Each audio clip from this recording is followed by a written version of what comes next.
아멘. 네, 비가 많이 오죠. 예, 그래서 많이 오셔서 이게 쉽지 않은 것 같습니다. 장마가 이제 뒤늦게 시작이 되고 있는 것 같은데 예, 침수가 되지 않도록 그것을 위해서 또 기도해 주시고 해 주시면 좋을 것 같습니다. 어제 우리가 이 하나님의 심판의 능력을 우리가 의지해야 된다라고 이렇게 함께 나눴습니다.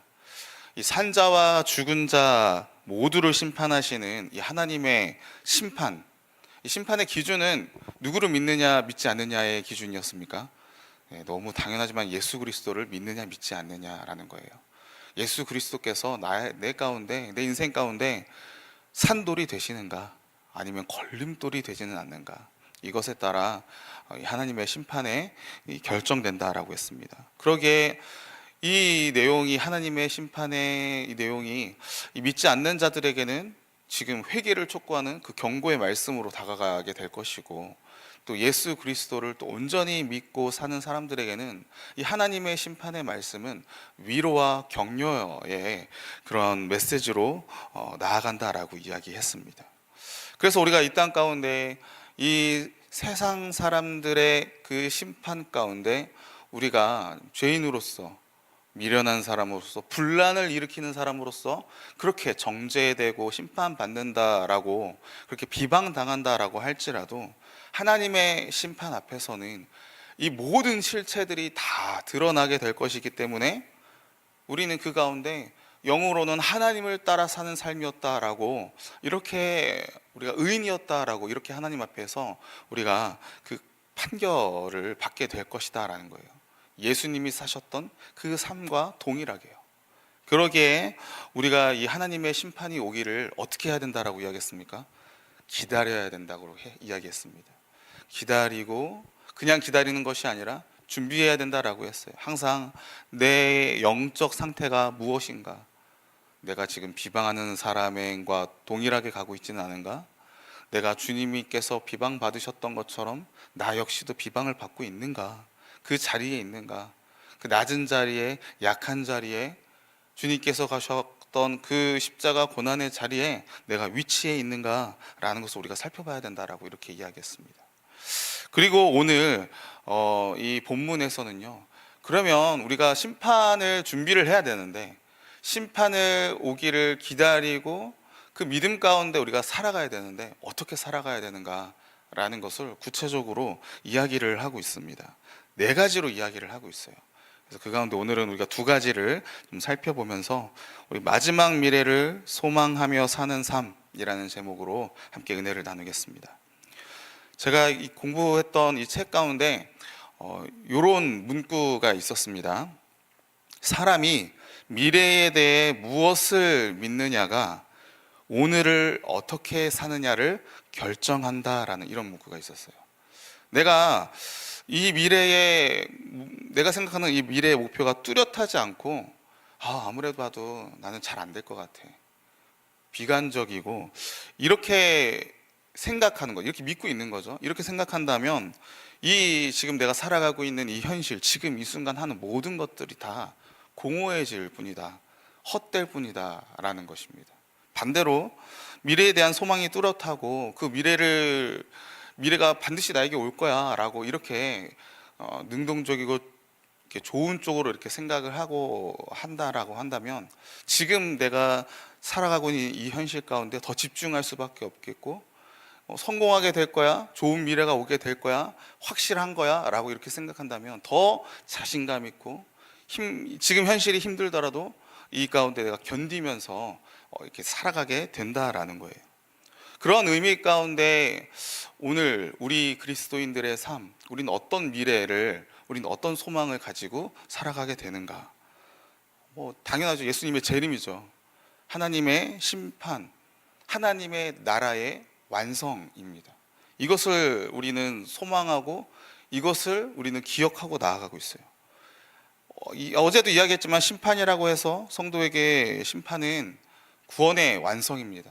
구원의 온전함이고, 그리고 심판은요, 우리에게는 상급에 대한 결정이죠. 하나님께서 우리 가운데 주를 위해서 너가 이렇게까지 살아갔고 나를 위해서 애썼구나, 오늘 너가 나와 함께 나의 이 잔치에 있을 거야 라고 이야기하셨던 그 결혼잔치의 그 비유처럼 오늘 가운데 주님께서 그 가운데 너무나도 잘했다, 주님이 쓰셨던 가시면류관 우리 가운데는 면류관, 황금처럼 빛나는 그 면류관을 쓰게 될 거야 라고 잘했다고 상급을 내려주시는 그 결정입니다. 그러기에 그동안 고생했던, 주를 위해서 견뎌왔고 고난받고 비판받고 희생했고 내려놨던 이 모든 것들에 대한 보상이 하나님의 심판에서 우리는 결정이 된다라는 거예요. 그러기에 이러한 이 심판은 우리가 소망하고 우리가 꿈꾸는 이 미래는 불확실한 미래가 아닙니다. 하나님의 예정하심 가운데 이미 결정돼 있어요. 결정돼 있는 그 미래가 우리의 현실로 침투해 들어오고 있는 것입니다. 다가오고 있는 거예요. 그렇기 때문에 확실합니다. 그렇기 때문에 우리는 이 마지막 때를 소망하며 살아간다라는 거예요. 거기에 맞춰서 지금 오늘날 지금 이 순간 나의 행동과 나의 이런 선택들을 결정하는 그러한 근거가 된다라는 것입니다. 그리고 그것은요, 우리가 예수님의 말씀, 하나님의 말씀에 순종함으로 나타나게 되는 거예요. 오늘 그 모습을 베드로가 4가지로 이야기를 합니다. 오늘 우리 본문 말씀 다시 한번 읽어보겠습니다. 1절부터 10절까지 우리 4가지인데요. 함께 읽어보겠습니다. 시작. 만물의 마지막이 가까이 왔으니 그러므로 너희는 정신을 차리고 근신하여 기도하라. 무엇보다도 뜨겁게 서로 사랑할지니 사랑은 허다한 죄를 덮느니라. 서로 대접하기를 원망 없이 하고 각각 은사를 받은 대로 하나님의 여러 가지 은혜를 맡은 선한 청지기 같이 서로 봉사하라. 이 4가지를 지금 그 마지막 때를 소망하며 이 4가지를 구체적으로 실행하며 살아가라라고 이렇게 지금 이야기를 하고 있다는 거예요. 그 가운데 우리가 첫 번째 뭐라고 이렇게 이야기합니까? 만물의 마지막이 가까이 왔으니 정신 차리고 근신하여 기도하라 라고 이렇게 이야기하고 있어요. 여기서요, 이 뒤에 동사만 보시면은요, 정신 차리고 근신하여, 이게 하나의 동사입니다. 이렇게 하면서 뭐 하라는 거예요? 기도하라라는 거예요. 그러면 우선은 이 앞에 정신을 차리고 근신하라 요 말은요, 이 2가지의 표현이지만 사실상 동일한 언어입니다. 정신 차리라는 말의 뜻이 뭐냐면 근신하라는 말이에요. 근신하라는 뜻이 뭐냐면 정신을 차리라는 말이에요. 동일한 말이에요. 지금 서로 같은 뜻을 2번 쓰고 있어요. 강조하고 있는 거죠. 그러면 우리가 무엇을 정신을 차려야 된다라는 걸까요? 정신 차린다는 거는 뭔가가 지금 알아차리고 있다라는 거잖아요. 뭔가를 기억하고 뭐라고 인식하고 있다라는 거예요. 그게 뭐냐? 그게 바로 이거라는 겁니다.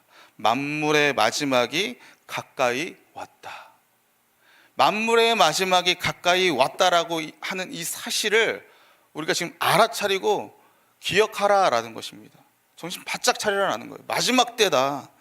이 마지막 때다. 여러분들, 이 마지막 때가 어느 때입니까? 마지막 때가 하나님의 구속 계획 가운데 지금 마지막 단계에 왔다라는 거예요.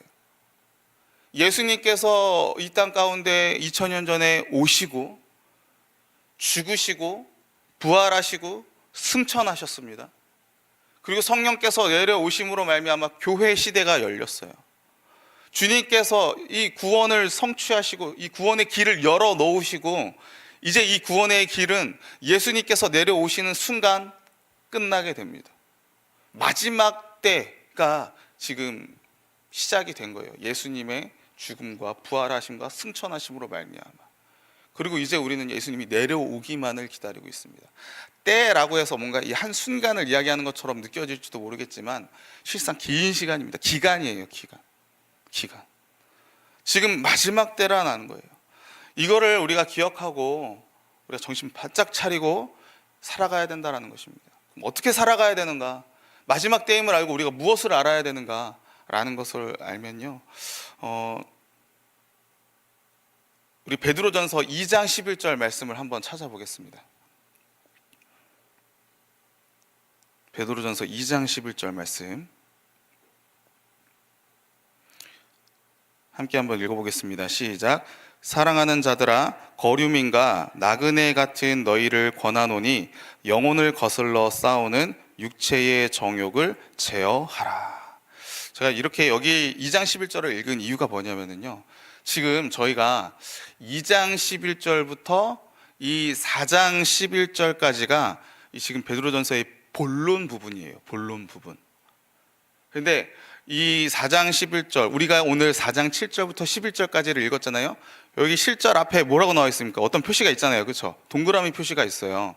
이게 지금 단락을 나눈 요 마지막 단락입니다. 지금 2장 11절 첫 번째 때 이야기했던 이 베드로가 뭐라고 이야기하냐면요, 사랑하는 자들아, 거류민과 나그네 같은 너희를 권한다.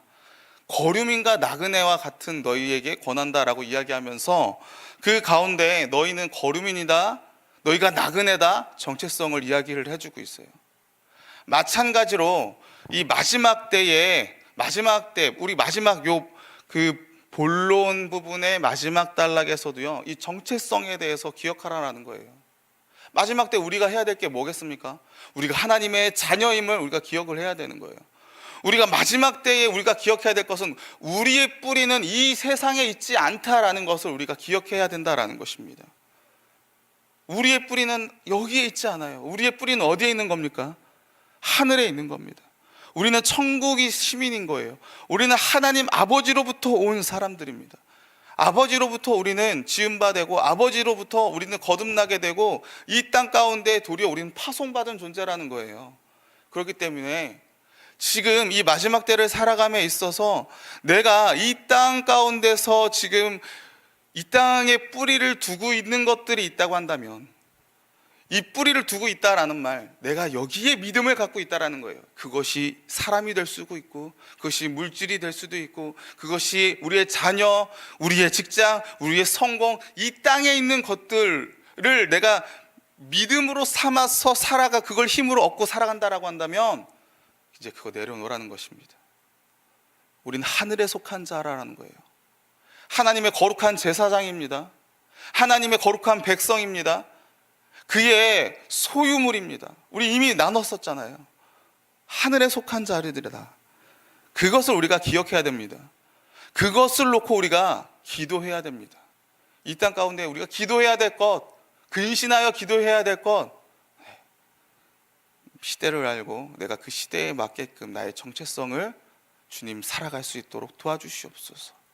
우리 이것을 놓고 기도를 해야 된다는 것입니다. 그리고 우리는요, 이렇게 우리가 알게 될 때, 이 정체성을 우리가 인식하고 마지막 때임을 알게 될 때는요, 그 가운데 마지막 때로서 정체성에 맞게 우리에게 맡겨진 사명, 우리의 실체를 우리가 반영하면서 살아야 된다는 거예요. 다시 이야기하면요, 여러분들, 우리가 예수 그리스도로 인해서 확증되었던 그 실체가 우리를 통해서 드러나야 된다라는 것입니다. 그게 뭐냐면 쉽게 말해서 하나님의 나라예요. 하나님의 나라. 이 세상은 경험하지 못하는 하나님의 나라. 그것이 우리를 통해서 드러나야 돼요. 나타나야 돼요. 그게 뭡니까? 교회입니다. 교회. 그래서 베드로전서 2장 12절에 이렇게 이야기했었잖아요. 우리 12절 말씀 같이 한번 읽어보겠습니다. 시작. 너희가 이방인 중에서 행실을 선하게 가져 너희를 악행한다고 비방하는 자들로 하여금 너희 선한 일을 보고 오시는 날에 하나님께 영광을 돌리게 하려 함이라. 여러분들, 우리가 이 땅 가운데서 무엇을 드러내면서 살아가야 된다고요?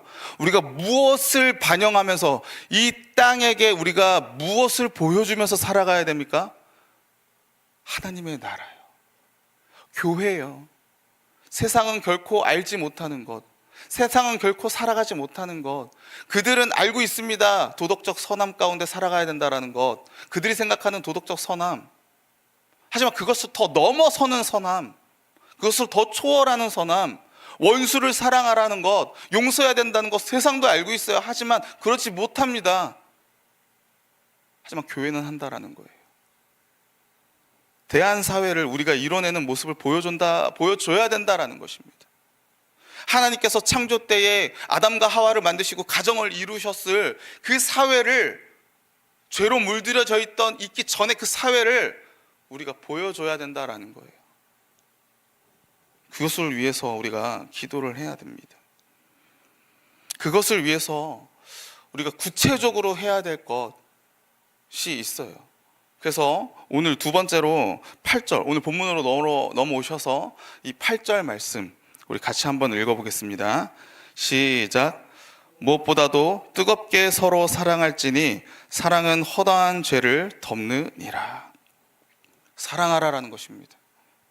우리가 이 땅 가운데서 마지막 때를 기다리고 그 마지막 때에 맞는 정체성을 가지고 소망하면서 살아가게 될 때에 이 사회 가운데, 이 세상 가운데 참으로 우리가 실체를 반영을 해야 되는데, 하나님의 나라를 드러내야 되는데, 그것은 교회로 드러나게 되고, 그 교회 안에서 우리가 교회다운 모습을 하기 위해서는 가장 먼저 필요한 게 바로 이 사랑이다라고 이렇게 이야기를 하고 있어요.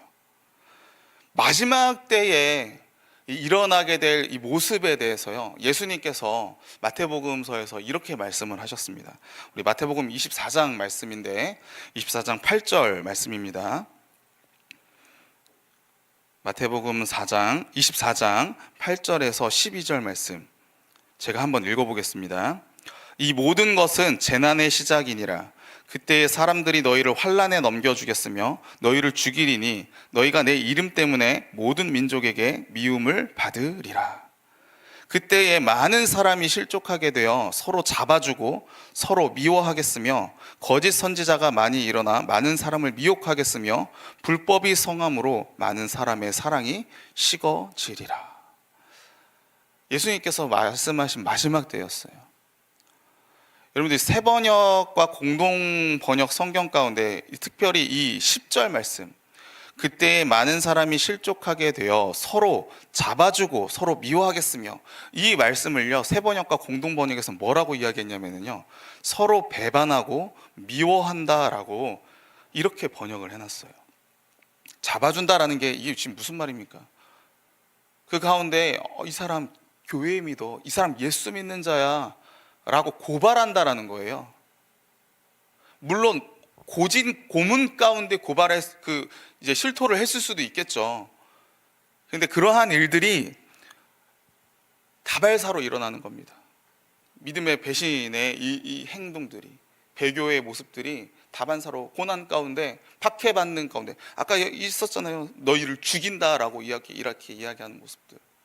이러한 보면서 미워하는 모습들, 분열하는 모습들, 이런 것들이 나오게 된다는 거예요. 마지막 때예요. 그러면서 이렇게 이야기하는 거죠. 불법이 성함으로 많은 사람의 사랑이 식어지리라. 이런 일들이 마지막 때라고 이야기하지만 그때 당시입니다. 예수님께서 승천하시고 초대교회가 세워지고, 그 가운데 베드로전서의 이 배경, 아시아에 세운 이 교회들이 그 가운데 주변의 사회로부터 핍박을 받고 차별을 받고 고난을 받고, 이 상황 가운데, 그 상황 가운데 베드로가 이야기를 하는 거예요. 오늘 본문 8절 말씀을요, 우리 다시 돌아오셔서 본문 8절 말씀 다시 한번 읽어보겠습니다. 시작. 무엇보다도 뜨겁게 서로 사랑할지니 사랑은 허다한 죄를 덮느니라. 여러분, 무엇이 사랑의 의미겠습니까? 이 뜨겁게 서로 사랑하라는 말이 정말로 열정적으로 좋아하는 감정, 이 애틋한 감정을 아주 열정적으로 사랑해라. 이게 뜨거운 사랑의 모습일까요? 물론 그렇게 생각할 수 있죠. 맞습니다. 그런데 여기서 이 뜨겁게라고 번역된 이 단어는요, 진심 어린이라는 뜻을 가지고 있어요. 진심 어린. 그리고 이 진심 어리다라는 뜻은요, 변함이 없다라는 뜻을 가지고 있습니다. 변함이 없는 것을 추구하는 거예요.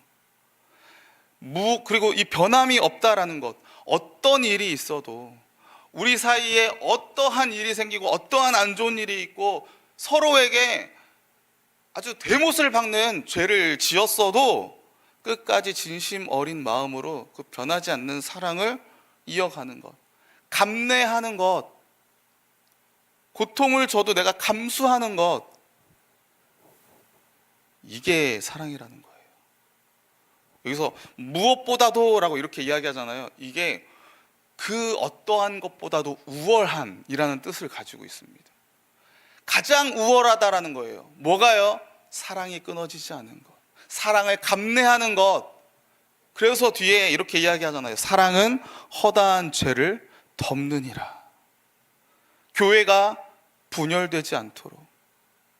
아까도 이야기했잖아요. 세상 가운데 우리가 이 교회는 이런 거야 라는 것을, 대한 사회를 우리가 보여줘야 된다고요. 그런데 이 교회가 무너져 버리게 되면 얼마나 비참하겠습니까? 이 마지막 때에 교회마저 무너져 버리면 이 세상 가운데 주 때문에, 예수 때문에 비방받는 그리스도인들은 어디로 가겠습니까? 다른 교회 가면 될까요? 뭐 이 교회 아니면 다른 교회 가면 되지.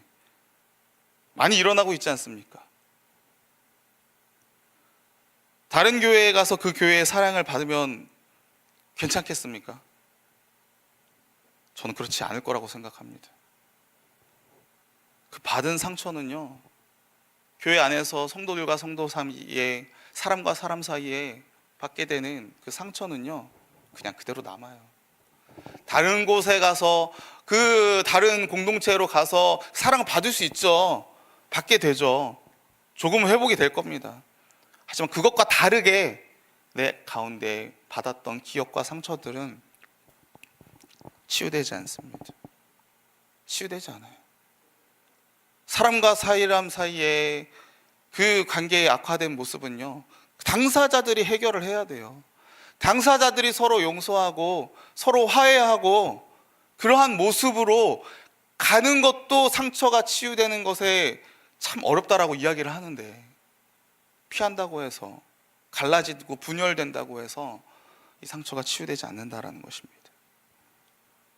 해당 교회에서 해결을 해야 돼요. 오늘날 안타까운 현실이지 않습니까? 우리 역시도 마찬가지잖아요. 분열하는 교회. 교단도 나눠지고, 지방에도 나눠지고, 교회도 나눠지고, 교회 안에서 세대 간도 나눠지고, 이성 간에도 나눠지고, 지역 간에도 나눠지고, 정치 색깔 때문에 나눠지고, 신앙 색깔 때문에 나눠지고, 이러면 안 된다는 거예요. 잠언서 10장 12절 말씀에 이렇게 나와 있습니다. 미움은 다툼을 일으켜도 사랑은 모든 허물을 가리느니라. 미움은요, 다툼을 일으킵니다. 사랑은 허다한 허물들을 가린다라고 이렇게 이야기하고 있어요. 저와 여러분이 역시도 하나님 앞에서는요, 우리가 원수였습니다. 원수였어요, 우리가. 그런데 주님께서 그 모든 허물을 다 뒤집어 쓰시고 죽으셨어요. 다 간과하시겠다, 다 용서하겠다. 그러한 예수님의 실체를 우리가 반영을 해야 됩니다. 드러내야 돼요. 다른 사람들의 죄를 다 감내하는 겁니다. 용서하는 겁니다. 눈에는 눈, 이에는 이가 아니라 선으로 악을 이겨내는, 사랑으로 허다한 죄를 덮음으로 더 이상 그 악의 순환고리, 죄의 순환고리를 끊어내는 이 대한사회를 우리가 해야 된다라는 겁니다. 그러한 의미로 지금 오늘 본문 말씀을 우리가 읽어내야 돼요. 8절 다시 한번 읽어보겠습니다. 시작. 무엇보다도 뜨겁게 서로 사랑할지니 사랑은 허다한 죄를 덮느니라. 허다한 죄를 덮는 그러한 사랑을 실천하는 것은 다른 어떤 모든 것을 다 뛰어넘고 능가하고 우월하다라는 거예요. 우리 백향목교회가 이것을 실천하는 교회가 되기를 간절히 소원합니다. 초대교회가 그 가운데 이어지게 돼서 오늘날 우리 교회까지 이어지게 된 그 근본적인 모습은요, 이거예요. 이거. 황제 숭배 사상 가운데 교회를 배반하고 주를 배반하고 그 가운데 감옥에 갇혀서 죽고 했던 사람들도 있어요. 배반하고 그 가운데 살아 돌아오는 거죠. 살아 돌아온 이 사람들 교회가 용서해 주는 겁니다. 우리 한국교회도 마찬가지였잖아요. 신사참배했던 사람들, 민족의 배반자들, 교회의 배반자들, 들어온 사람들을 용서해 주는 겁니다. 분열이 많았어요. 갈등이 많았어요. 역사적으로도요. 그것 때문에 교단이 갈라지기도 했습니다. 하지만 받아주고 용서해 주는 거예요. 우리 심내교회는 교단이 사라졌습니다. 아예 신사참배를 안 했거든요. 어찌됐건 용서해 줬기 때문에 그 가운데 우리가 이어질 수 있었다라는 거예요. 여러분, 우리가 이 대한사회, 우리 교회 공동체가 이 세상 가운데 대한사회로 우리가 보여줘야 된다라고 하는 이러한 개념은요 정말로 중요합니다. 존 메가더라고 하는 목사님, 유명하신 목사님이 계세요. 이 목사님이 어떤 그 인터뷰 가운데 한국 교회에 대해서 이렇게 말씀을 하셨습니다. 기독교는 사회와 문화를 뒷받침해야 하지만 오늘날 한국 교회는 그 과정을 밟기도 전에 갑자기 끝난 듯한 것 같습니다. 한국은 짧은 기독교 역사 가운데 갑자기 교회가 커지면서 사회에 강한 영향력을 미쳤습니다. 그 결과 기독교 가치가 내부적 또는 사회적으로 제대로 정착되기도 전에 교회는 힘과 권위만을 갖게 됐습니다. 그리고 포스트 모더니즘의 급격한 물결에 휩쓸리며 본질을 잃어갔습니다. 이렇게 평가를 하시더라고요. 이 평가를 딱 듣는 순간에 오늘 이 베드로전서의 메시지가 너무나도 와닿았어요. 우리가 기독교적인 가치, 우리가 이 기독교 정신적인 모습, 이런 게 나의 삶의 환경에 드러나지가 않았던 거예요. 그렇지, 오직 그냥 복 받는 것, 나 잘 먹고 잘 사는 것, 교회가 커지고 그 가운데 지역사회 가운데 영향력을, 그 힘을, 그 권력을, 이러한 것만 먼저 이뤄냈기 때문에 교회의 본질을 잃어갔다라는 겁니다. 비난받고 있는 이유 가운데 하나 그 모습 아닙니까? 교회 안에서 우리가 생각을 해봐야 돼요. 정말로 기독교가 뭐냐? 그냥 우리가 구원받는 게 기독교, 이거는 시작이죠. 시작. 여기서부터 시작되는 것일 뿐입니다. 어떻게 살아가야 되는가? 우리가 세상의 빛과 소금이라고 이야기하면 세상의 빛으로서 이 땅을 비춰줘야 되는데 어떻게 비춰줄 거냐? 무엇을 비춰줄 거냐? 안락한 삶을 비춰줄 것이냐? 그게 아니라는 거잖아요. 아니라는 겁니다. 세상에 하지 못하는 것을 우리가 하게 되는 것. 저는 우리 백향목교회가 그 길을 가게 되길 간절히 소원합니다. 기독교 정신과 기독교적 가치를 알기를 우리가 사모하기를 간절히 소원합니다.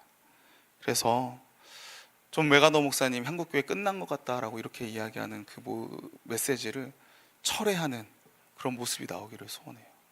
한국교회가 끝난 것 같다가 아니라 이 세상에 꺼져가는 빛을 한국교회가 다시 살려냈다라고, 세상의 유일한 빛으로 존재하는 교회로서 이 땅에 마땅히 비춰져야 하는 그 빛을 우리가 비춰주는 존재로서 살아가고 있다라고 우리가 그렇게 평가받기를 간절히 소원합니다. 그 교회 가운데 우리 교회가 쓰임받게 되기를 간절히 소원합니다.